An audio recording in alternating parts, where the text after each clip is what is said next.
হাক্কা তুকাতিহি ওয়া লা তামুতুন্না ইল্লা ওয়া আনতুম মুসলিমুন। ঈমানদার কারা তোমরা জানো নাকি?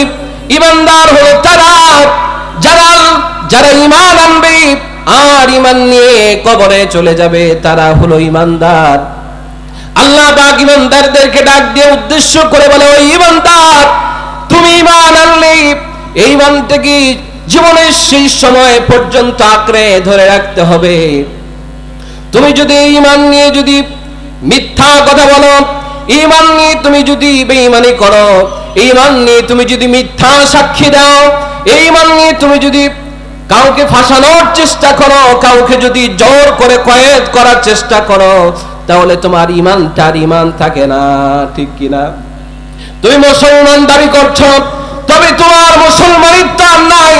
আবার তোমাকে তাওহীদের কালিমা পড়তে হবে, আবার তোমাকে নতুন করে মুসলমান হতে হবে, তবেই তোমার ঈমানটা আবার মজবুত হয়ে যাবে।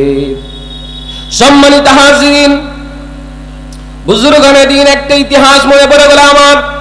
কাবার চতুর্পাশে এক আল্লাহওয়ালা ঘুরছেন, যার হাতও নাই, যার পাও নাই, দুই হাত নাই, দুই পা নাই, দুই চোখও দেখেন না, তিনি কাবা ঘরের চতুর্পাশ তাওয়াফ করছেন।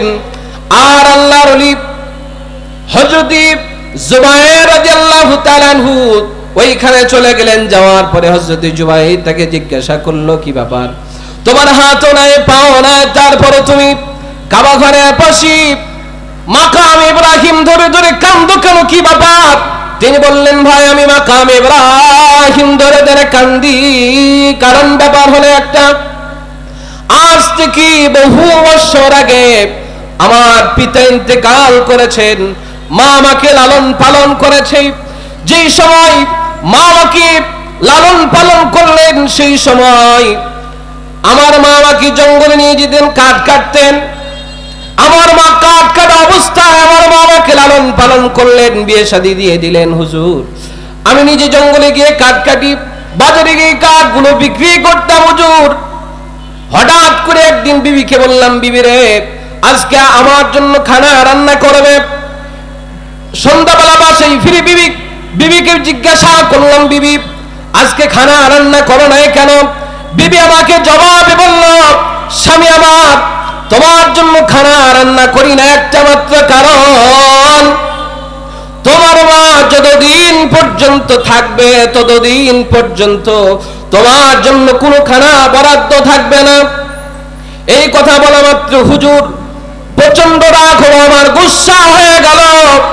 বললাম, মা দরওয়াজা কোথায় দেখায় দাও। মা দরওয়াজা দেখায় দাও মাত্র হুজুর, মা দরওয়াজা কোরআন আল্লাহ দরওয়াজা খুলে দিল। মা দরওয়াজা খুলে দাও মাত্র আমার চেহারার দিকে তাকায়া সজরে মার কলেজা বরাবর লাথি মেরে দিলাম। আর মা চিৎকার করে আগুনের মধ্যে পড়ে গেলেন। আগুনের মধ্যে পড়ে যাওয়ার পরে শরীরের এমন একটা গান আছে, চামড়ার ভিতরে একটা তৈল ভাব আছে। এই চর্বির মধ্যে যদি আগুন লেগে যায়, আগুনের মাত্রাটা বাড়তে থাকে বাড়তে থাকে। কয়েক মুহূর্তের মধ্যে হুজুর আমার মা শহীদ হয়ে গেলেন, আমার মা ইন্তেকাল করলেন। হুজুর, কয়েক মুহূর্ত পরে মাকে আর মা বলে ডাকতে পারলাম না, আমি তাৎক্ষণিক বের হয়ে গেলাম। হুজুর, আমি যে বিবির জন্য মাকে হারায় ফেললাম, সেই বিবিকে তালাক দিয়ে দিলাম, জুদা করে দিলাম।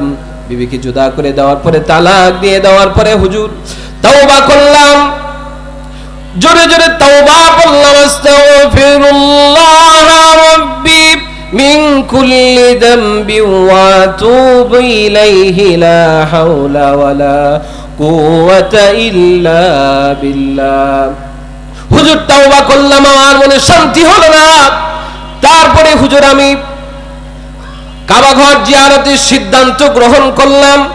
কাবা ঘর জিয়ারতে গেলাম, হজ সম্পূর্ণ করলাম, বাসায় ফিরে আসলাম। যে পা দিয়ে আমার কলিজা বরাবর লাথি মেরে দিয়েছি, সেই পা দুইটা কেটে ফেললাম, দুইটা হাত কেটে ফেললাম। হুজুর, দুই চোখ উঠে ফেললাম, আর আমি কাবা ঘর জিয়ারত করলাম 25 বছর। আল্লাহর ওলি জুবাইরকে জিজ্ঞাসা করে, ও আল্লাহর ওলি জুবাইর, কাবা ঘর ধরে ধরে কান্দি, আমার মালিক রব্বুল আমিন আমাকে মাফ করেছে কিনা তুমি একটু আল্লাহ রব্বুল আমিনের কাছে ইলহামের মাধ্যমে জানতে চাও। আল্লাহর ওলি জুবাইর সিজদায় পড়ে গেলেন। সিজদারত অবস্থাতে মালিকের সাথে 2 রাকাত নামাজ আদায় করে ইলহামের মাধ্যমে তাকে জানায় দেওয়া হলো, ও আল্লাহর ওলি রে, এই ব্যক্তি যদি লক্ষ কোটি বছর যদি কাবা ঘর জিয়ারত করে, এরপরও তার মালিক রব্বুল আলামিন তাকে মাফ করবে না।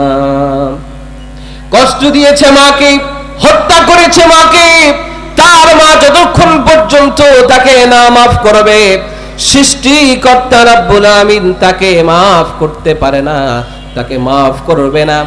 এই জন্য কারো যদি মা মারা গিয়ে থাকে, মার পক্ষ থেকে দোয়া আছে না নাই, বাবার পক্ষ থেকে দোয়া আছে, মায়ের পক্ষ থেকে দোয়া শিক্ষা দিয়েছেন রব্বুল আমিন। তিনি বলেন, রব্বিরহামহুমা কামা রাব্বায়ানি সগীরা। বান্দারে, তোমার মার পক্ষ থেকে দোয়া করো, আমি আল্লাহ রব্বুল আলামিন দোয়া কবুল করে নিব। সুবহানাল্লাহ।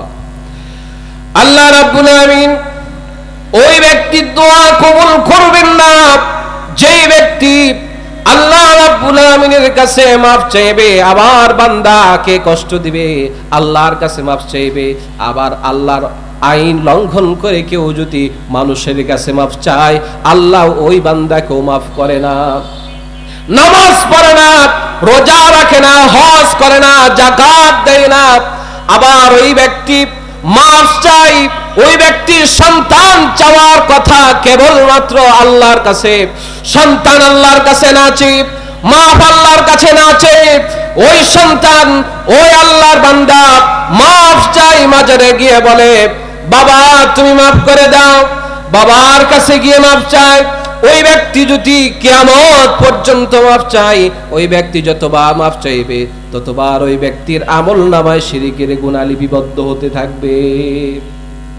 আবার কেউ যদি তার মার হক নষ্ট করে, তার বাপের হক নষ্ট করে, সন্তানের হক নষ্ট করে, স্ত্রীর হক নষ্ট করে, আবার উনি যদি আল্লাহর কাছে মাফ চাই, আল্লাহ তাকে মাফ করবে না।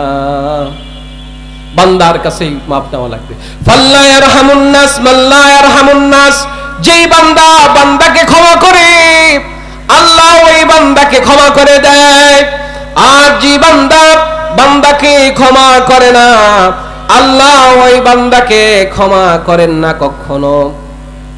রব্বুল আলামিন তিনি আরো কোরআনে হাকিমের মধ্যে বলছেন, ইয়া আইয়াতুহান নাফসুল মুতমাইন্না ইরজিই ইলা রাব্বিকি রাদিয়াতাম মারদিয়া ফাদখুলি ফি ইবাদি ওয়াদখুলি জান্নাতি। ও আমার বান্দা, শোনো শোনো, তোমার নফসকে যদি ভালো করতে পারো, ফাদখুলি ফি ইবাদি ওয়াদখুলি জান্নাতি, তোমার নফসটা যদি ভালো হয়ে যায়, বুখারীর বর্ণনা, গোটা শরীরের মধ্যে একটা অর্গান আছে, এই অর্গানটা যদি ভালো হয়ে যায়, মানুষটা আল্লাহওয়ালা হয়ে যায়। আর গোটা শরীরের একটা অর্গান, তার কলব যদি খারাপ হয়ে যায়, মানুষটা দুনিয়ার মধ্যে সবচেয়ে খারাপতম মানুষ, নিকৃষ্টতম মানুষে পরিণত হয়ে যায়, তাতে কোনো সন্দেহ নাই। এই গোস্তরের নাম, এই অর্গানের নাম হলো কলব।